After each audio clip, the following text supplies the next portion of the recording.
Assalamualaikum warahmatullahi wabarakatuh.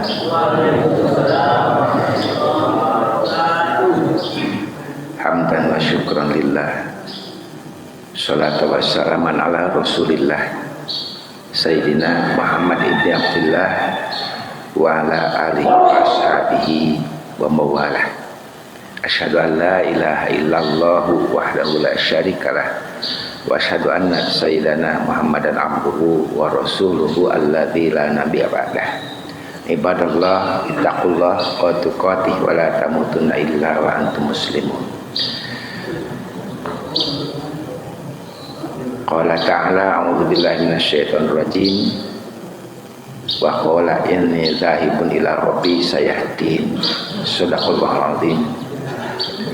Jamaah hadirin rahimakumullah, para sesepuh yang saya hormati, yang saya muliakan, para guru, para ulama, asatidzah yang saya muliakan, jamaah sekalian, bapak-bapak maupun ibu-ibu, alhamdulillah kita ini berada pada sebuah makom yang sangat mahal, makom yang tidak semua orang bisa membelinya karena sangat mahal. Kemahalan ini adalah harga yang harus kita bayar untuk membeli tiket ID card sebagai ahli jannah, ahli surganya Allah Subhanahu wa taala. Karena itu tidak semua Allah berikan kesempatan pada momen kali ini, tidak semua Allah berikan kemampuan pada kesempatan kali ini, dan tidak semua Allah berikan kemauan. Maka siapa yang dapat karunia kemauan dan kemampuan pada pagi hari ini maka itu adalah karunia Allah, dan kita harus bersyukur kepada Allah kala mana kita ada pada majlis zikir mengingat kepada Allah Subhanahu wa taala. Allah ridha untuk hadir pada makom majlis ilmu ini, dan insyaallah Allah hadir, dan Allah lah yang memberikan jamuan kepada kita semua, di mana kita dimuliakan oleh Allah sebagai tamunya Allah, duyufullah. Jadi tamunya Allah itu bukan hanya ke Masjidil Haram, tetapi juga adalah tamunya Allah ke masjid-masjid yang ada di sekitar kita. Karena hakikatnya masjid yang ada di sekitar kita itu adalah Baitullah, tempat di mana rahmat Allah tercurah, ampunan Allah tercurah, terlimpah, dan kasih sayang Allah insyaallah menyertai hamba-hamba yang Allah cintai. Amin ya rabbal alamin. Salawat pun salam tentunya terlimpah curah kepada junjungan kita, habibana wa nabiyana wa sayyidana Rasulillah Muhammad sallallahu alaihi wasallam. Bapak dan Ibu yang saya hormati, barangkali Bapak dan Ibu pernah lewat Turunan Nagreg. Turunan Nagreg kalau dari Bandung. Kalau dari Garut, dari Tasik, dari Ciamis, dari Jawa itu namanya Tanjakan Nagreg. Dari Bandung sebelah kiri ada masjidnya Masjid Uswatun Hasanah Bapaknya. Parantos Uning apa Sadayana Bapaknya, Masjid Uswatun Hasanah. Kalau dari Jawa itu sebelah kanan itu di gapuranya itu ada gapura, pintu masuknya ada tulisannya itu adalah fa'aina tadhhabun. Nah itu fa'aina tadhhabun ini diambil daripada firman Allah surat At-Takwir ayat 26. Fa'aina tadhhabun. Nah, maka mau pergi kemanakah engkau? Itu sebuah pertanyaan daripada Allah yang ditujukan kepada kita umat yang beriman. Fa'aina tadhhabun, maka mau pergi kemanakah engkau? Barangkali kalau kita maknai secara harfiah kita kali ini fa'aina tadhhabun, kita bisa menjawab inni zahibun ila Garut, inni zahibun ila Tasik, inni zahibun ila Jawa Purwokerto, inni zahibun ila Bandung. Tapi maknanya adalah tidak sesederhana itu. Fa'aina tadhhabun ini adalah pertanyaan Allah kepada kita semua. Maka mau pergi kemanakah engkau? Artinya Allah bertanya kepada kita tentang tujuan hidup kita semua. Gitu. Pasti kita punya tujuan hidup.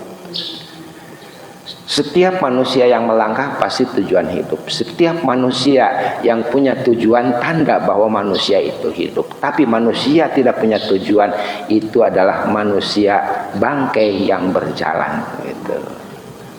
Setiap manusia yang hidup pasti punya tujuan. Nah, tujuannya untuk apa? Kita dilahirkan 60 tahun yang lalu, kita dilahirkan 50 tahun yang lalu, kita dilahirkan 70 tahun yang lalu. Apakah sudah mampu menjawab pertanyaan Allah kepada kita? Fa'aina tadhhabun? Maka mau pergi kemanakah engkau? Fa'aina tadhhabun? Hei Taufik Rahman. Nah, mau pergi kemanakah engkau? Hei Taufik Rahman. Nah gitu. Ya Taufik Rahman, fa'aina tadhhabun? Taufik Rahman, mau pergi kemanakah engkau? Tentu sebagai orang yang beriman kita punya tujuan. Tujuan kita termaknai di dalam sebuah kalimat tauhid. Tujuan kita termaknai pada sebuah kalimat tauhid bimakna la ilaha illallah. Kalau kita memaknai kalimat la ilaha illallah, la ilaha illallah, tidak ada Tuhan selain Allah. Itu dimaknai la ma'buda bihaqqin fil wujudi illallah. Tidak ada yang disembah dari semua yang ada secara benar kecuali menyembah kepada Allah. La maqsuda bihaqqin fil wujudi illallah. Tidak ada yang dimaksud dari semua apa yang dilakukan, apa yang dikerjakan, apa yang diperbuat, apa yang diucapkan, kecuali hanya satu tujuan, yaitu ridho Allah, rahmat Allah, ampunan Allah. La mahbuba bihaqqin fil wujudi illallah. Tidak ada yang dicintai dari semua yang ada secara benar kita mencintai kecuali hanya cinta kepada Allah. Walam yakhsha illallah. Dan tidak ada yang ditakuti dari semua yang ada di sekitaran kita semua kecuali hanya takut satu kepada Allah Subhanahu wa ta'ala. Kalau mana Allah bertanya kepada kita, fa'aina tadhhabun? Maka mau pergi kemanakah engkau? Maka jawabannya diwakili oleh Nabiullah Ibrahim alaihissalam yang mengajarkan kepada kita semua. Nabiullah Ibrahim alaihissalam berkata, waqala inni dzahibun ila rabbi sayahdin. Dan Ibrahim berkata, inni dzahibun ila rabbi sayahdin. Sesungguhnya aku pergi menghadap kepada Tuhanku. Inni dzahibun ila rabbi. Sesungguhnya aku pergi menghadap kepada Tuhanku. Sayahdin, maka niscaya Tuhanku akan berikan petunjuk kepadaku. Jadi bapak-bapak, ibu-ibu, mukminin, mukminat, muslimin, muslimat, sebuah keniscayaan bahwa bagi kita orang-orang mukmin, orang yang beriman, orang muslim, pasti tujuan hanya satu kita di dalam hidup, yaitu ingin menggapai rahmat Allah, menggapai ridho Allah, menggapai ampunan Allah, menggapai kasih sayang Allah. Jadi saat mana kita berangkat dari rumah ke masjid, nah itu tujuannya satu, hanya ridho Allah, kasih sayang Allah, ampunan Allah, rahmat Allah. Kita mau menikah, tujuannya satu, rahmat Allah, kasih sayang Allah, ampunan Allah. Kita bekerja, tujuannya satu, rahmat Allah, kasih sayang Allah, ampunan Allah.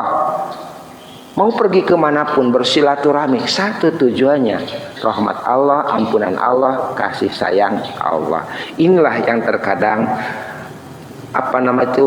terabaikan dalam sebuah prinsip hidup orang yang beriman, bahwa tujuan hidup orang yang beriman itu hanyalah satu, yaitu rahmat Allah, ridho Allah, ampunan Allah, kasih sayang Allah. Itu aja gitu. Jadi maka itu karena apapun yang kita lakukan Bapak dan Ibu sekalian, tujuannya satu. Bagaimana kita berumah tangga, tujuannya satu, agar Allah ridho kepada kita. Sebagai suami tujuannya satu, gimana caranya supaya Allah ridha kepada kita. Sebagai istri, bagaimana caranya saya sebagai istri supaya Allah ridha kepada kita. Bermasyarakat, beraktivitas di lingkungan, gimana caranya supaya Allah ridha kepada kita. Itu menafikan eksistensi diri kita sebagai manusia yang acap kali digelayuti oleh hawa nafsu dan hawa nafsu. Kalau syahwat hawa nafsu ini lebih dominan di dalam hidup, maka ujung-ujungnya adalah tersesat, begitu Pak. Kenapa? Karena nafsu yang menjadi motivasinya. Di dalam sebuah kitab namanya Kitab Nashihul Ibad, disampaikan sebuah nasihat kepada kita semua. Tuba liman kana aqluhu amiran wa hawa'u asiran. Beruntunglah bagi orang yang akalnya itu sebagai pemimpin dan nafsunya dikelola oleh akalnya. Wa wailul liman kana hawahu amiran wa aqluhu asiran. Celakalah bagi orang yang nafsunya sebagai pemimpin sementara akalnya terpasung oleh nafsunya. Dalam syahwat-syahwat duniawi acap kali memasung akal demi tujuan syahwat nafsu pribadinya. Itu yang celaka.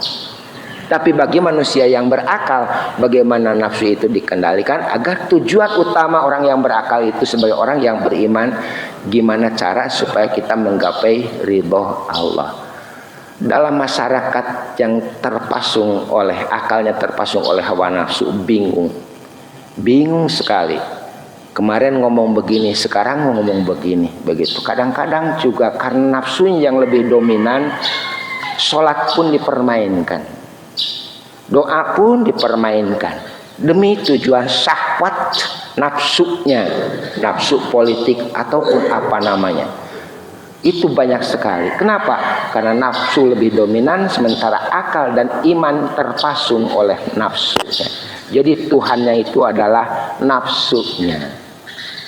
Hadirin rahimakumullah. Sosok Nabiullah Ibrahim alaihissalam memberikan pengajaran kepada kita semua, di mana Allah pun memerintahkan kepada Rasulullah SAW untuk mengikuti ajaran daripada Nabiullah Ibrahim alaihissalam. Banyak sunnah-sunnah Nabiullah Ibrahim alaihissalam yang dipakai hingga sekarang. Sunnah-sunnah dalam kehidupan kita semua yang dicontohkan oleh Nabiullah Ibrahim alaihissalam. Satu hal yang melekat kepada setiap orang bagi orang yang beriman, yaitu saat mana kita tengok ke bawah, oh ternyata punya saya sudah dihitan. Hitan itu adalah sunnah Nabiullah Ibrahim alaihissalam. Itu kita haji, kita tawaf, kita sa'i, di situ adalah sunnah-sunnah Nabiullah Ibrahim alaihissalam.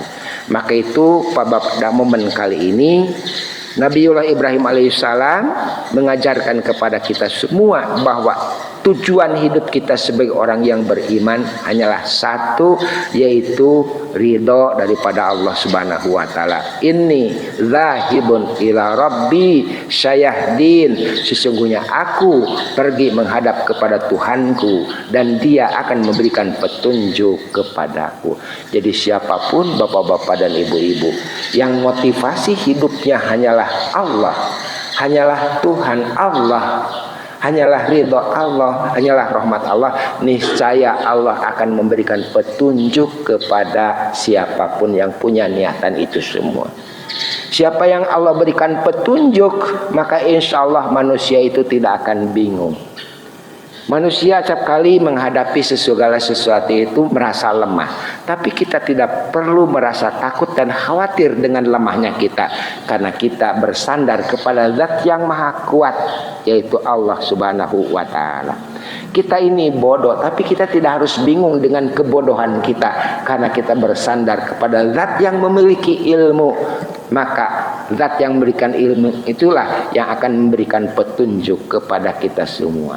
Kita ini bingung menghadapi kehidupan yang pahit, yang susah secara ekonomi, tidak harus takut karena kita bersandar kepada Zat yang maha memberikan rezeki, yang maha kaya, di mana kita bersandar kepadanya. Jadi jamaah rahimakumullah, bagi orang yang beriman, insya Allah di mana Allah tempat bersandar saat mana kita ini lemah, di mana Allah tempat kita memohon saat mana kita bingung, Allah memberikan petunjuk kepada kita semua. Saya din, niscaya Allah akan memberikan petunjuk kepada kita semua.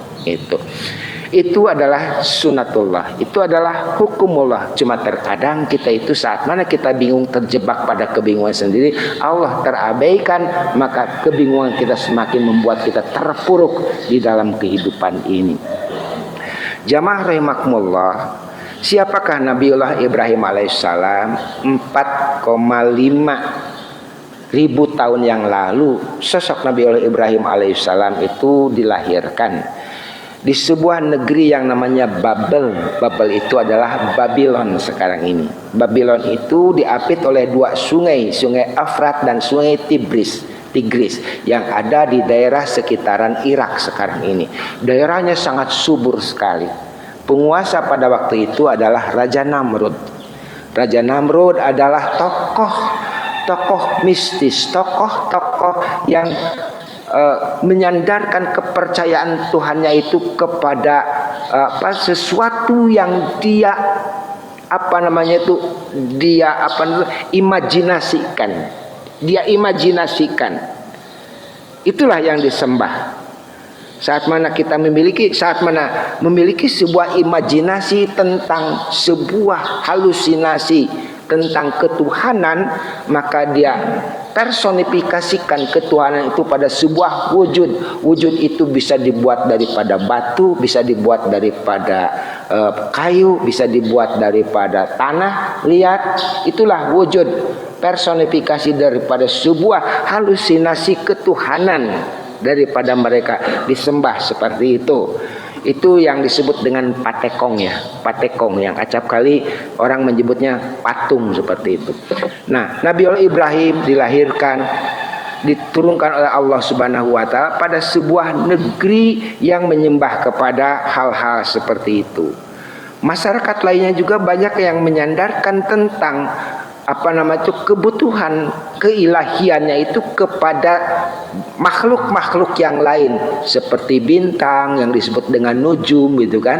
Nah, sekarang itu namanya horoskop gitu kan. Horoskop. Dalam horoskop itu gini. Terus juga ada percaya kepada bintang anu, ada Virgo, ada malah macam-macam begitulah. Nah, ada juga orang mempercayakan ketuhannya itu kepada bulan, kepada laut, kepada gunung, kepada batu, bahkan kepada batu ali. Ada orang percaya kepada batu ali. Aing mah lamun boga batu ali ieu jiga nu kitu, aing mah lamun boga duit teh susah jajan. Atuh gitu. Ngandarkan diri kepada batu ali. Ada batu combong gitu kan. Batu combong dikumahakeun eta batu combong gitu supaya kapelet eta awewe ku urang. Nah, eta teh masih sampai sekarang juga ada hal-hal seperti itu.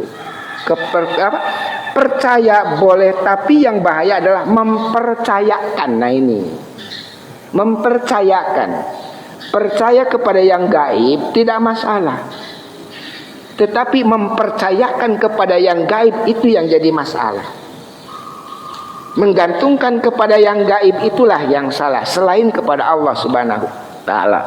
Nabiullah Ibrahim alaihissalam adalah menebas keyakinan seperti itu. Saya tidak menyembah matahari, saya tidak menyembah bulan, saya tidak menyembah air, saya tidak menyembah gunung, saya tidak menyembah batu, tapi saya menyembah kepada Zat yang menciptakan bintang, menciptakan matahari, menciptakan bulan, menciptakan air, menciptakan gunung, menciptakan batu.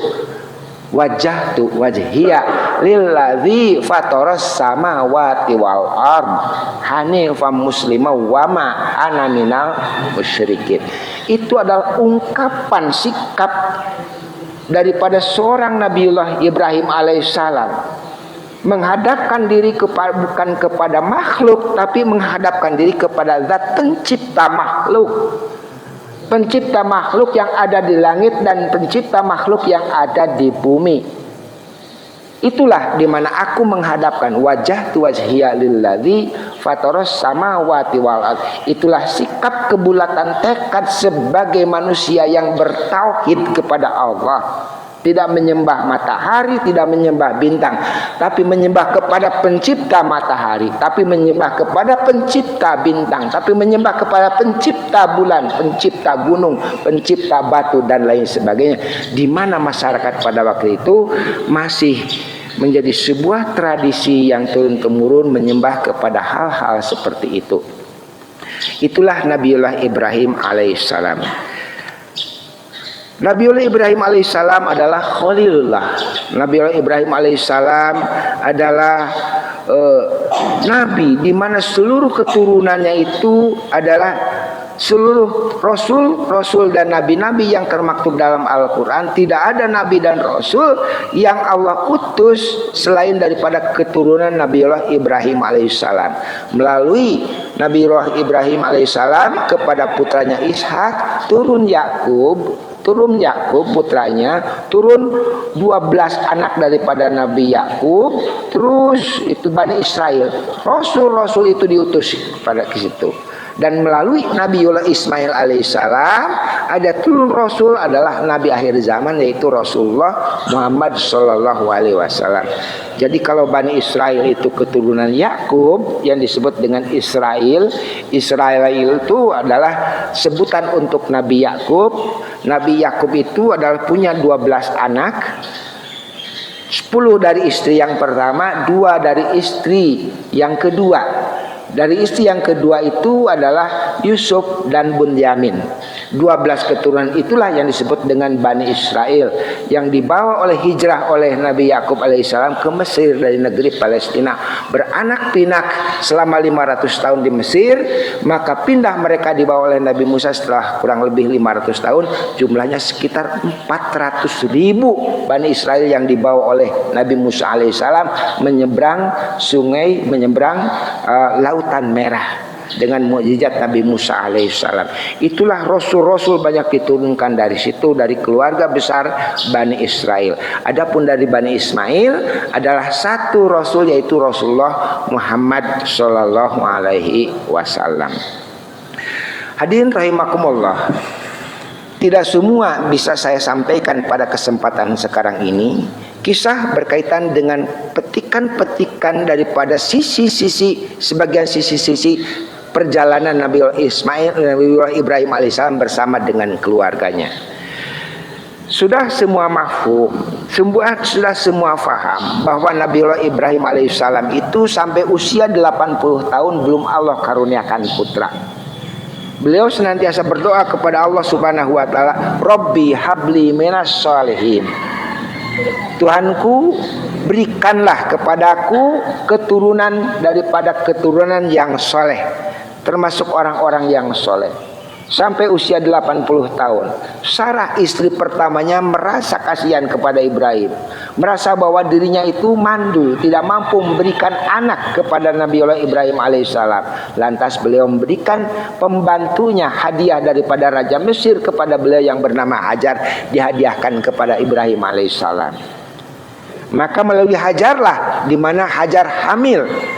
Perasaan kewanitaan sebagai seorang wanita Sarah, sebagai seorang istri, rasa cemburu yang demikian karena perhatian daripada Ibrahim serta perhatian daripada orang-orang lebih cenderung kepada Hajar karena hamil dan melahirkan putranya.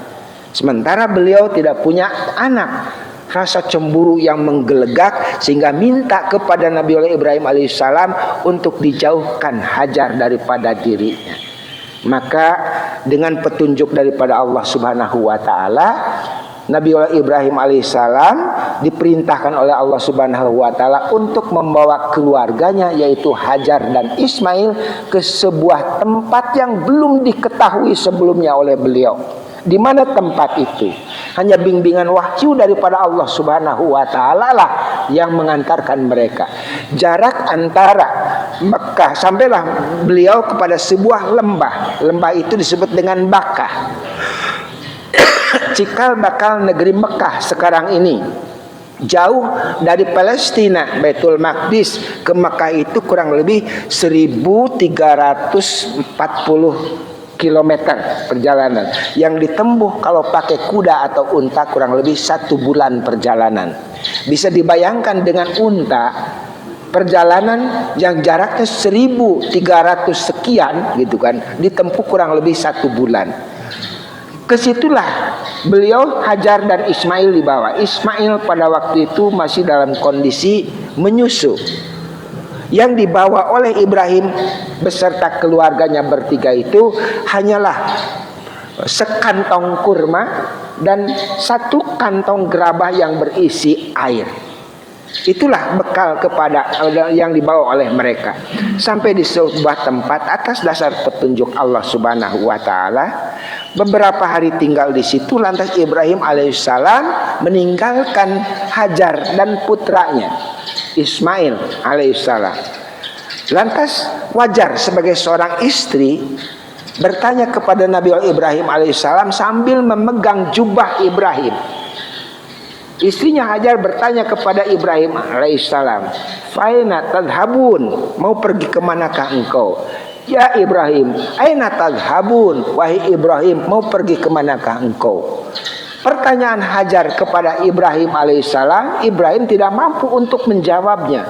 Hanya terpaku memandang kepada tanah, tidak kuat memandang istri dan anak yang dicinta dan didambakannya Ismail. Perasaan berkecamuk antara perasaan manusiawi sebagai manusia biasa, mencintai istri dan anak yang didamba sekian puluh tahun lamanya. Sekarang Allah memerintahkan kepada beliau untuk meninggalkan di suatu tempat la syai'un wala insun, yang tidak ada suatu apapun dan tidak ada siapapun di situ. Sebuah tempat yang panas terik luar biasa, saat mana di siang hari, saat mana malam hari dingin dan mencekam. Tidak ada pepohonan di situ, hanya 1 pohon tempat berlindung mereka. Tidak ada air, tidak ada orang, tidak ada suatu apapun, tidak ada buah-buahan di situ. Perasaan bapak kepada anak bisa dibayangkan, perasaan suami kepada istri bisa dibayangkan. Istri pun merajuk kepada Ibrahim, "Ya Ibrahim, aina tadhabun wa tatrukuna bihadzal baqi la syai'un wala insun?" Wahai Ibrahim, mau pergi kemanakah engkau dan kau tinggalkan kami di tempat seperti ini yang tiada suatu apapun dan tidak ada orang satupun. 3 kali pertanyaan daripada Hajar kepada Ibrahim yang tidak mampu dijawab oleh Ibrahim. Sadar diri bahwa kalau hal demikian itu terjadi, pasti ini adalah perintah Allah. Hajar bertanya kepada Ibrahim, "Allahu amaraka bihadza?" Apakah Allah yang memerintahkan semua ini, yang menempatkan kami di tempat seperti ini berdua, yang tidak ada orang satupun dan tidak ada suatu apapun, tidak ada tetesan air, tidak ada hijau-hijau yang menjanjikan. Perasaan apa? Kalau bukan perintah Allah, pasti ini perintah Allah. Maka Hajar bertanya kepada Ibrahim, "Allahu amaraka bihadza?" Apakah Allah yang memerintahkan semua ini? "Na'am," kata Ibrahim. "Na'am." Benar, Allah yang memerintahkan semua ini. Apa jawaban Hajar? Komentar Hajar atas jawaban Ibrahim bahwa apa yang dilakukan oleh suaminya Ibrahim itu adalah perintah Allah. Idzan la yudayyi'unallah, kalau demikian Allah tidak akan menterlantarkan kami. Begitu jawaban Hajar. Seorang istri yang teguh, taat patuh kepada suami, seorang istri yang beriman, yakin dengan janji daripada pertolongan Allah Subhanahu wa taala. Idzan la yudayyi'unallah, kalau demikian Allah tidak akan menterlantarkan kami sebagai hamba-Nya. Jawaban yang sangat dahsyat, yang sangat hebat, yang hanya bisa dilakukan oleh perasaan hati yang bulat beriman kepada Allah. Idzan.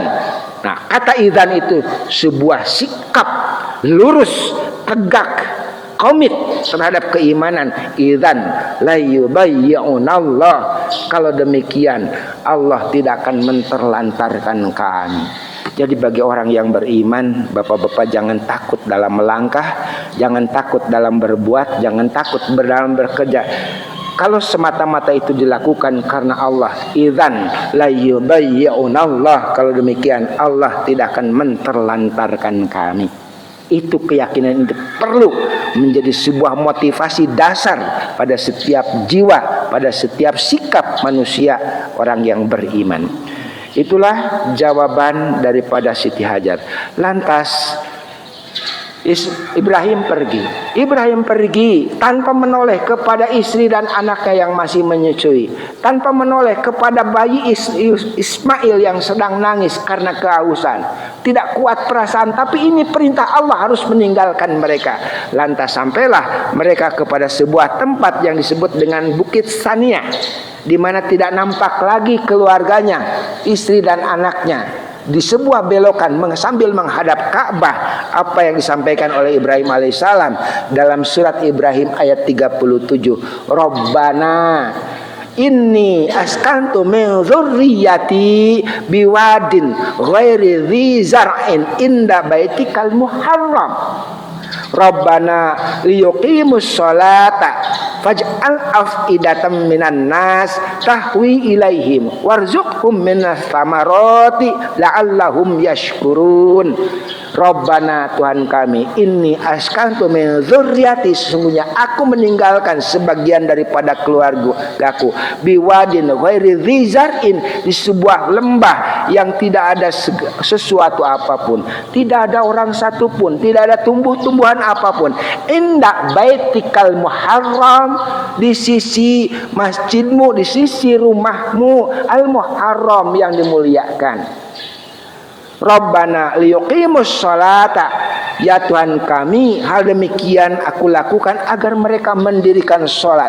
Faj'al af'idata minan nas, dan jadikanlah perasaan setiap sebagian manusia tahwi ilaihim, cenderung kepada mereka. Warzuqhum, dan berikanlah kepada mereka rizki minas samarati, daripada buah-buahan.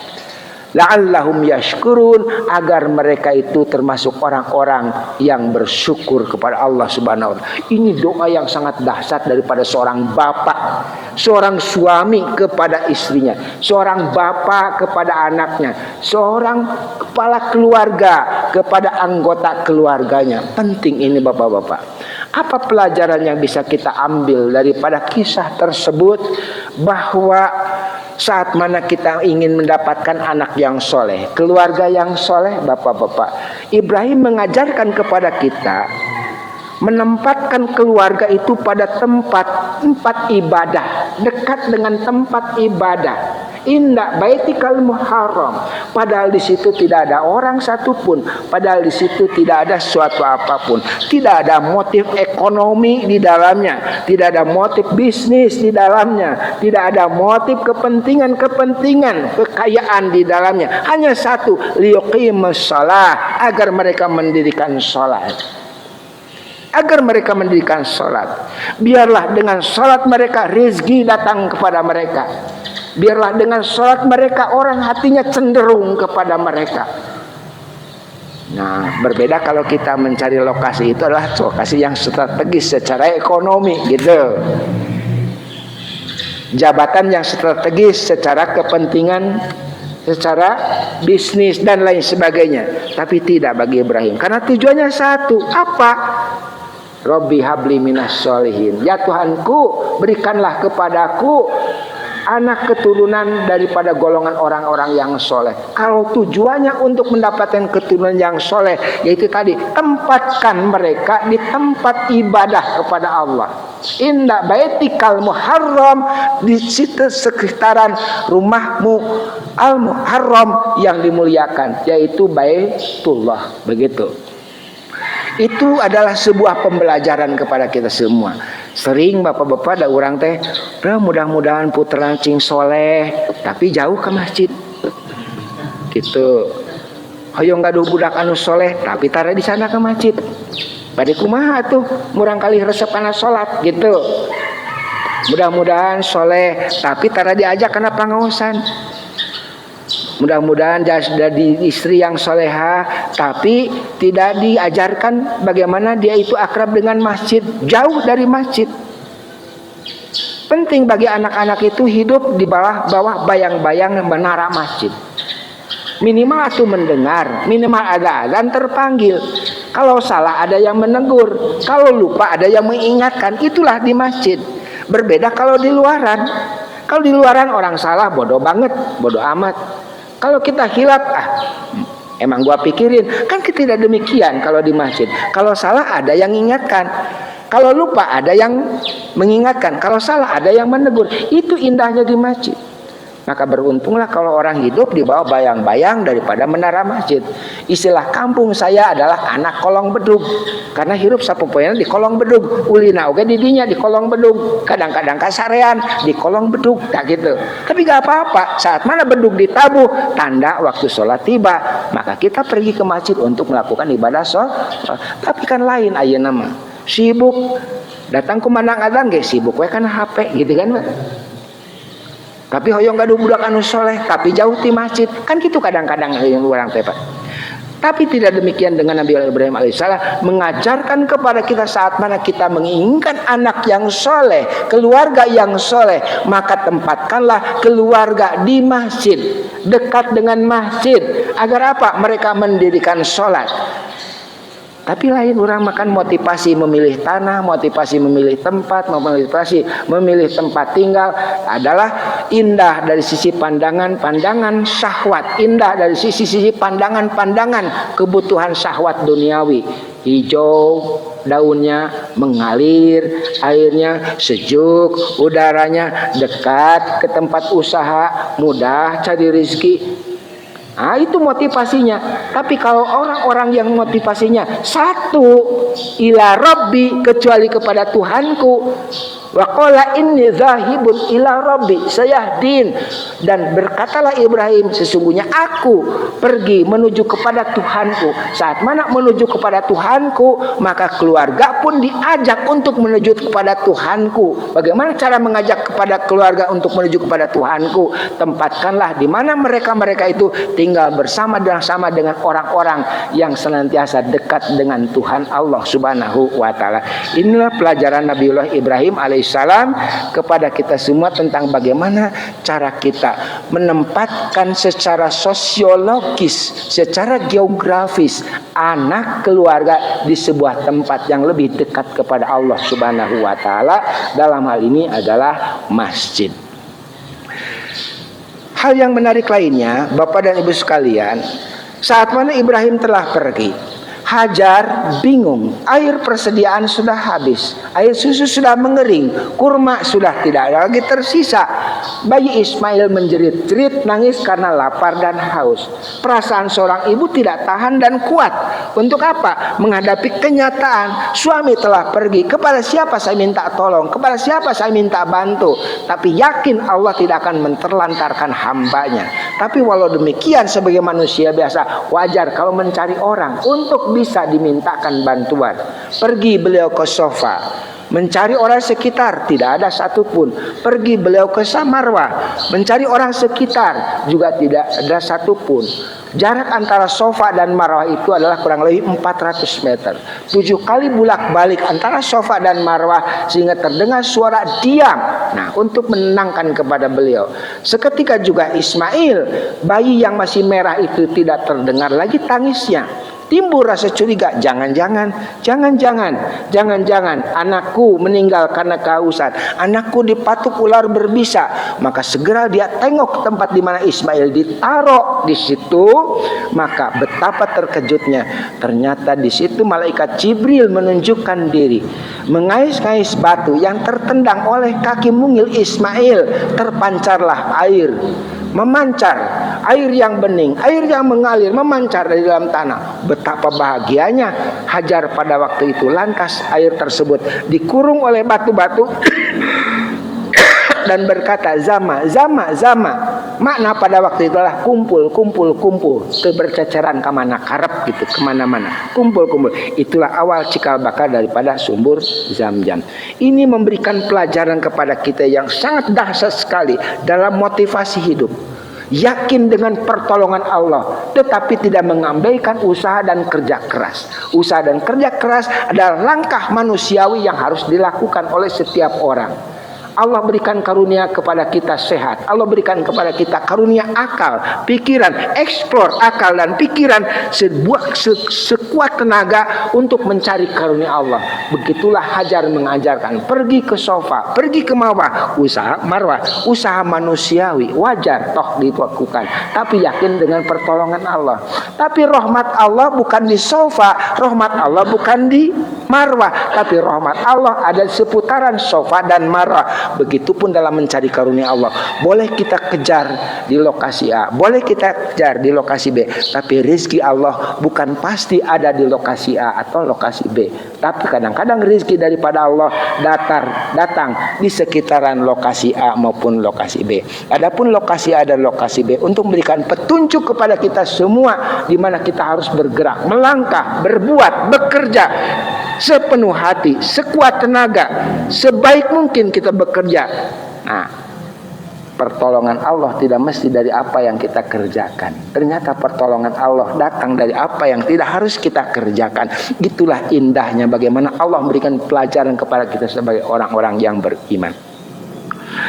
Hadirin rahimakumullah. Hal yang menarik lagi, Ibrahim dan Ismail, di mana Ibrahim datang mengunjungi Ismail. Pada waktu itu Hajar telah meninggal dunia. Setelah Hajar meninggal dunia, Ibrahim datang mengunjungi kepada Ismail.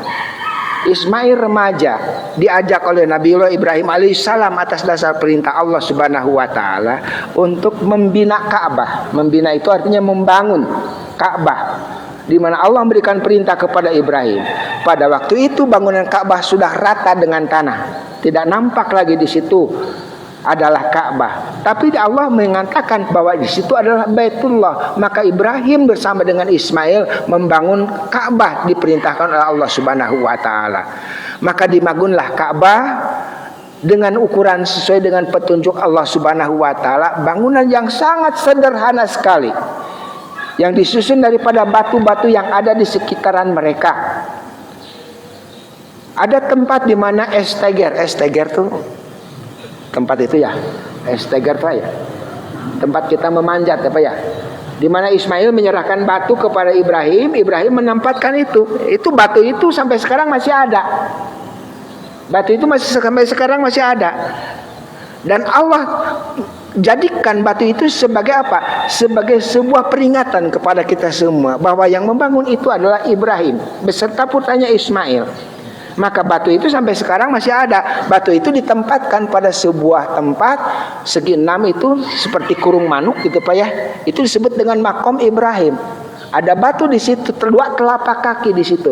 Itu telapak kaki Nabiullah Ibrahim alaihissalam.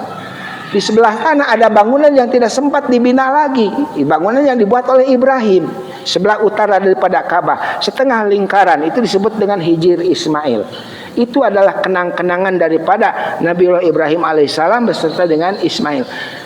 Inginnya melakukan sesuatu itu sempurna, tapi dengan berbatas kemampuan yang ada. Tentunya kesempurnaan yang bisa kita lakukan sebatas kemampuan optimal yang bisa kita lakukan.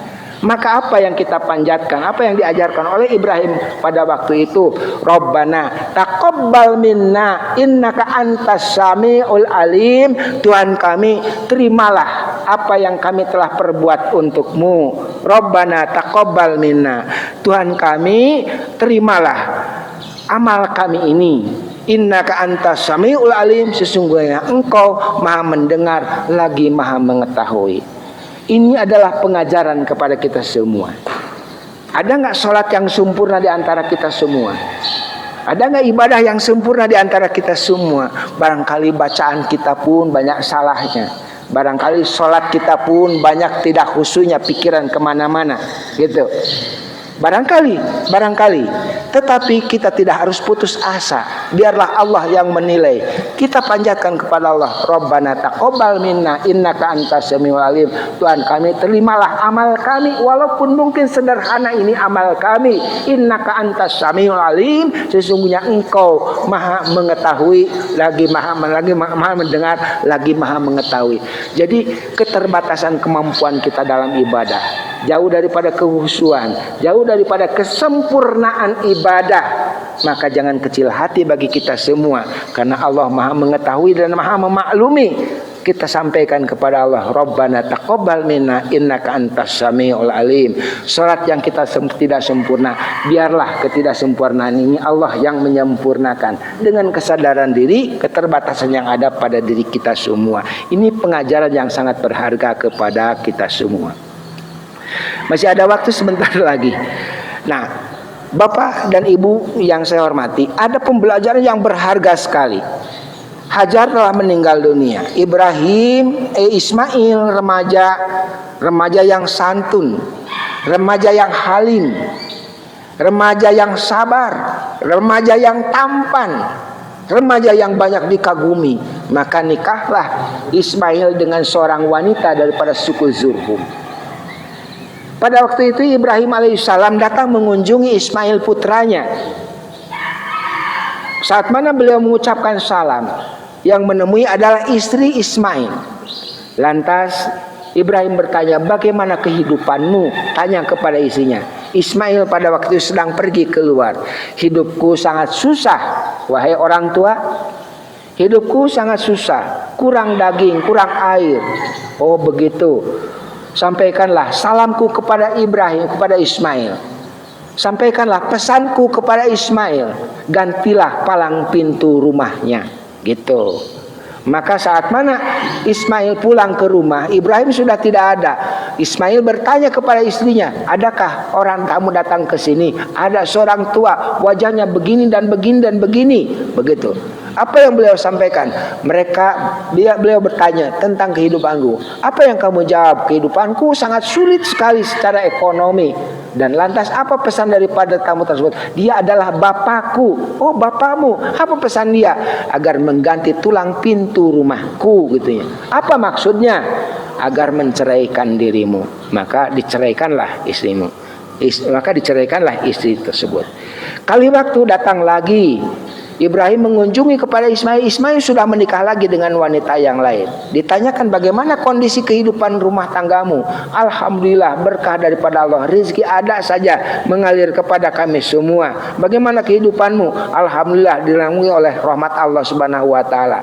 Sampaikan salamku kepada Ismail putraku agar tetap mempertahankan palang pintunya. Maka pulanglah Ismail pulang ke rumah, bertanya kepada istrinya, adakah tamu yang datang? Ada. Siapa? Begini. Oh itu adalah bapakku. Apa pesannya? Dia bertanya tentang kehidupan kita. Saya jawab, bagus, begini dan begini. Lantas bagaimana? Pesan daripada beliau, agar tetap mempertahankan tulang pintu rumahnya. Itu artinya pesan daripada bapakku untuk mempertahankan engkau sebagai istri. Ini adalah pembelajaran buat kita semua, Bapak sebagai orang tua. Tidak ada masalah orang tua memberikan advies kepada anak, menilai, memperhatikan dalam memilih calon suami, dalam memilih calon daripada istri. Untuk apa? Keajiban rumah tangga, agar rumah tangga mereka, anak-anak kita senantiasa ada dalam naungan rahmat Allah Subhanahu wa taala. Jadi tidak dipermasalahkan peran daripada kita sebagai orang tua dalam memilihkan calon istri atau calon suami kepada anak-anak kita semua. Untuk apa? Supaya kebahagiaan daripada anak kita senantiasa terjaga melalui kesolehan daripada pasangan anak-anak kita bersama dengan suaminya atau istrinya tersebut. Jadi pelajaran yang bisa kita ambil Bapak-Bapak sekalian, satu adalah pelajaran sikap orang yang beriman kepada Allah Subhanahu wa taala dalam hidup. Tujuannya satu, hanyalah ridho Allah Subhanahu wa taala. Yang kedua adalah saat mana kita berharap punya anak dan keluarga yang soleh dan soleha, tempatkanlah mereka dekat dengan masjid. Jangan jauhkan mereka daripada masjid. Akrabkanlah keluarga kita dengan masjid. Yang ketiga, bahwa boleh kita bekerja keras, mengekspor segala daya dan kemampuan, tapi harus yakin bahwa Allah tidak akan mensia-siakan kita semua. Karunia Allah datang tidak harus berasal dari apa yang kita usahakan. Seringkali karunia Allah datang dari sesuatu yang tidak kita usahakan. Tapi bukan berarti kita berhenti di dalam usaha. Yang ketiga adalah bagaimana kita memberikan afis dalam memberikan pembelajaran, memberikan jodoh, memberikan petunjuk untuk jodoh daripada anak-anak kita, baik itu calon suaminya maupun itu calon istrinya. Inilah pelajaran yang terakhir, seberapa keterbatasan kita dalam ibadah kepada Allah Subhanahu wa taala, kita jangan kecil hati. Allah lah yang akan menyempurnakan ibadah kita semua. Setiap kali kita ibadah, hantarkanlah ibadah kita dengan sebuah doa, Rabbana taqabbal minna innaka antas samiul alim. Tuhan kami, terimalah amal kami. Sesungguhnya Engkau Maha mendengar lagi Maha mengetahui. Itu adalah untuk menyempurnakan setiap amal ibadah yang kita lakukan, yang mungkin masih jauh daripada kesempurnaan ibadah yang sesungguhnya. Demikian, mudah-mudahan ada berkah dan manfaat, khusus untuk diri saya juga untuk hadirin sekalian. Mudah-mudahan Allah senantiasa menyertai kita melalui petunjuk dan hidayah. Amin ya rabbal alamin. Hapunten anu kasuhun kasadayana, billahi taufiq wal hidayah. Wassalamualaikum warahmatullahi wabarakatuh.